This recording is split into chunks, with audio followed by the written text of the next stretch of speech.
experience of our armies in Africa and Europe has emphasized the importance of rail transportation in combat areas and the importance of organizing and training railroad battalions for use overseas. All these officers and most of these enlisted men are old hands from the Pennsy, the B&O, the Delaware Hudson, and the other great railroads of America. Once they put on fatigues, they start at the beginning again and learn railroading the Army way until they can strip and reassemble a locomotive under field conditions. These are government-owned train sheds and repair shops at Camp Claiborne. And after these men learn the nomenclature of the iron horse, there's a 50-mile strip of standard gauge track to practice on. In total war, railroading is a weapon, and the work of shunting and coupling freight cars is work for soldiers. Soldiers engineer the locomotives and man the switches, and the soldiers at Claiborne run a regularly scheduled train each day over the 50-mile strip between Claiborne and Camp Claiborne. But this is no milk train. These men are schooled to work under fire in combat areas. They furnish their own security and observation, and when they hit trouble, it's their mission to repair the damage and keep the train running.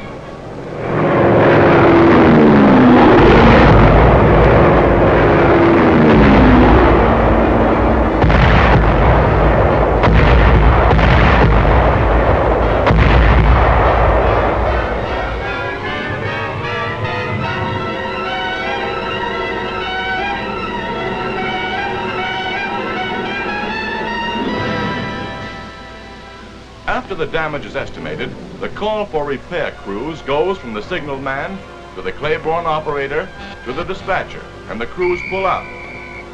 Some of them traveling overland in trucks, some of them coming up along the rails on hand cars.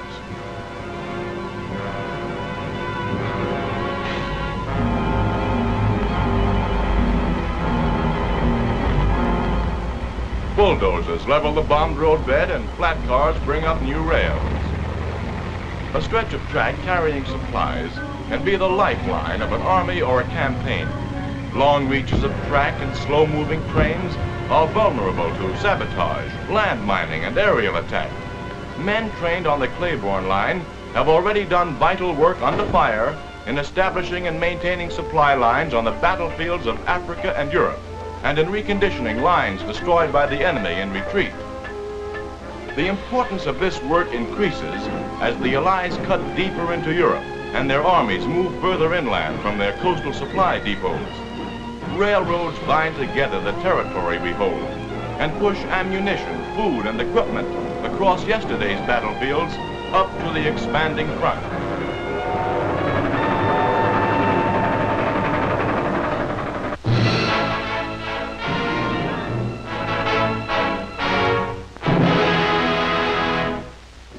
At a distance and in a bad light, convoys look pretty much alike. This is a Japanese convoy. This is seized Japanese film. Captured film helps us to piece together the character of the enemy.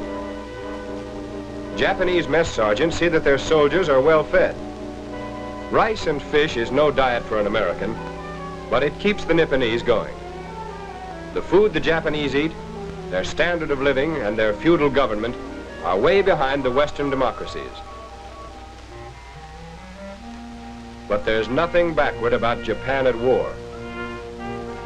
These are photographs of an amphibious maneuver. These maneuvers play a large part in Japanese training. Through such training, they laid the groundwork and made the plans for the seizure of the Pacific Islands before the Allied forces could be strengthened there. And they continue to train for any time when their enemy might be found off guard. The seizure and fortification of these small islands form a vital outermost defense for the Japanese Empire. The maneuvers are covered by the guns of a still powerful navy.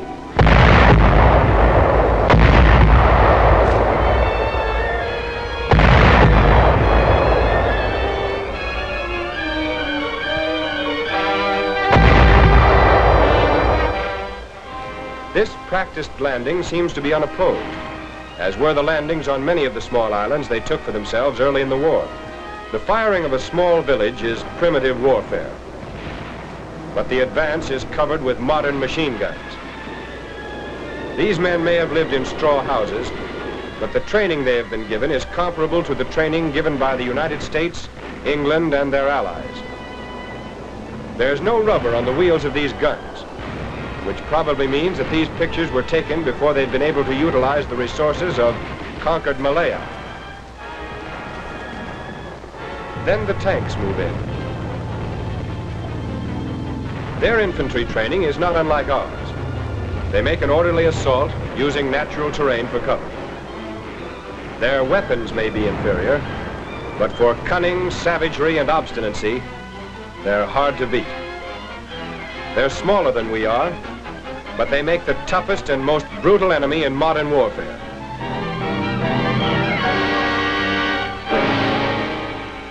They're not burning many houses these days, or carrying their flag through the streets of newly captured outposts. The flags of the United Nations are driving them in another direction.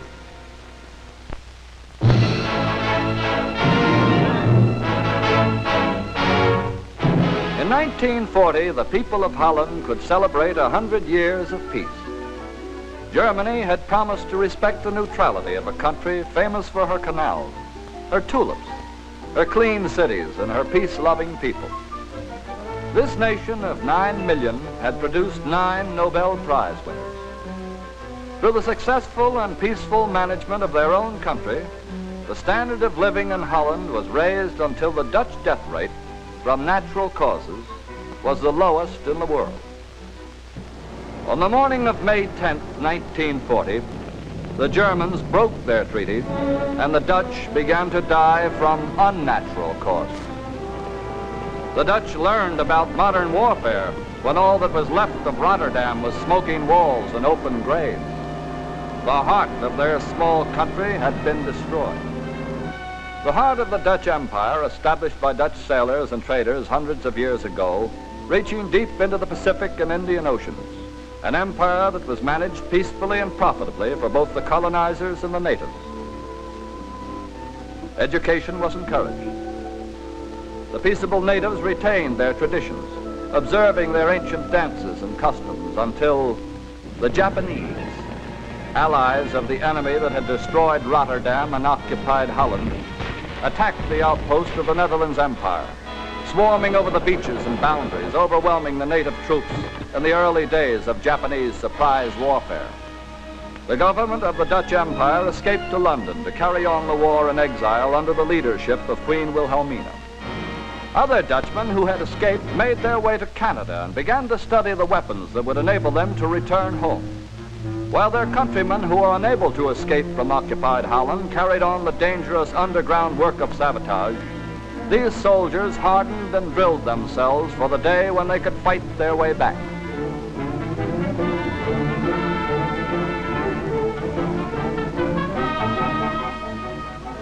And in the United States, at an airfield in Mississippi, Dutch flyers from all over the world train in P-40s to avenge the crime of Holland.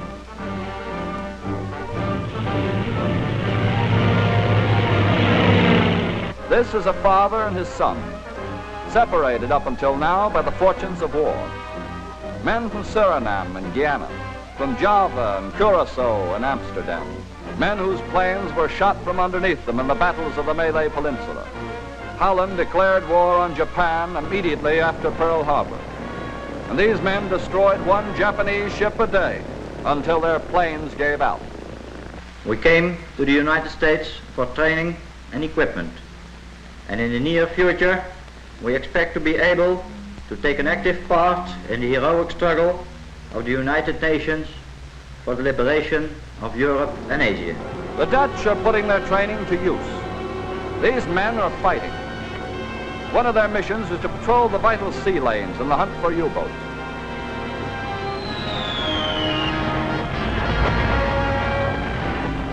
Seafaring Dutchmen, the descendants of sailors who once ruled the seas of the world, patrol the coastal waters of the colonies.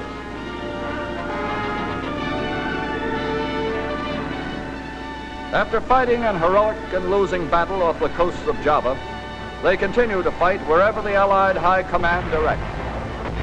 Dutch anti-aircraft guns are bringing down a mounting toll of German planes. Dutch ships with Dutch crews carried American soldiers into the South Pacific. There were Dutch ships and Dutchmen at the landings in Africa and Sicily. And at the training camps in the United States, they continue to observe the customs of their homes. You take off your shoes to eat a rice taffel. Eating this dish takes skill and practice, and the ceremony reminds these Javanese flyers of their homes in Japanese-occupied Java. The ceremonial dances are the same, but the place is a Mississippi recreation hall and not an island in the east.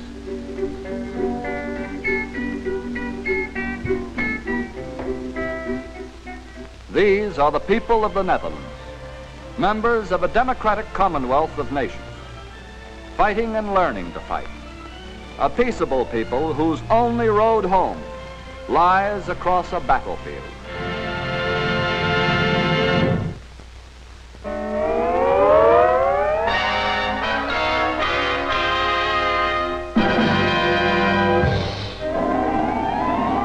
Cold?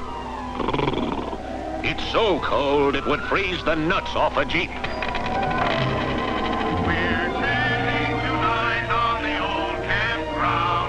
Give us a song to cheer our weary hearts, a song of hope. There's no place like home. There's no place like home. Be it ever so humble, there's no place like home. Home. They got it soft back there. They don't even know there's a war going on. Back in my hometown, take my old man. He's probably down at Kelly's.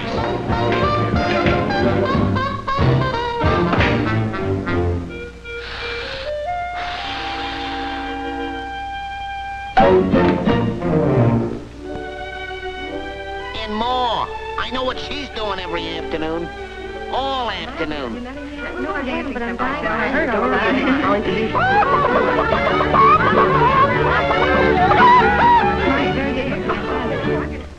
And Grandpa, he never did a day's work in his life.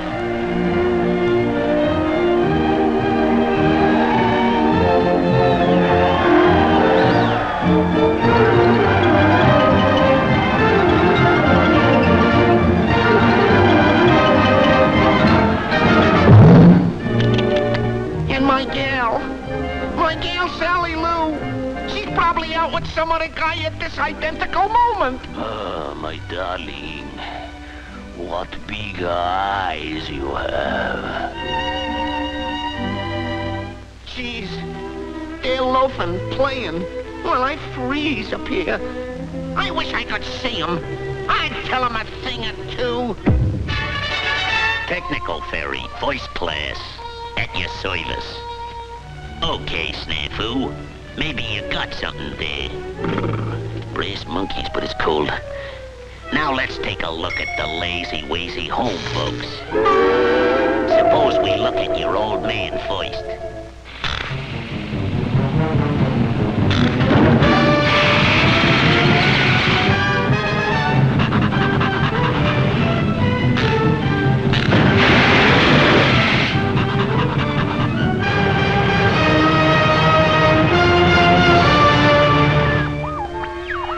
Bridge game. Let's see how your ma is making out.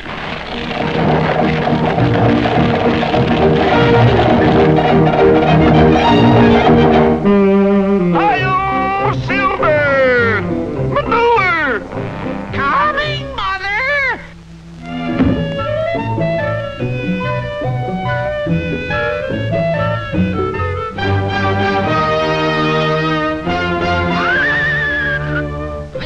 Sure makes things grow, don't it? And that grandpa of yours.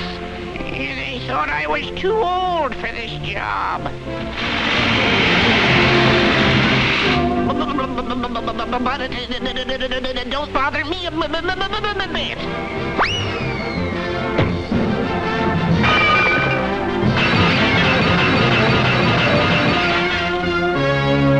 Set them up in the other alley.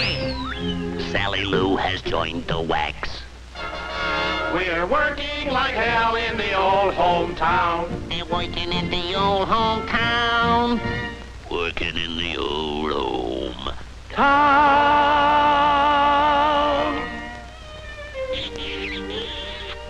Gosh, I didn't know you cared. Woo-woo.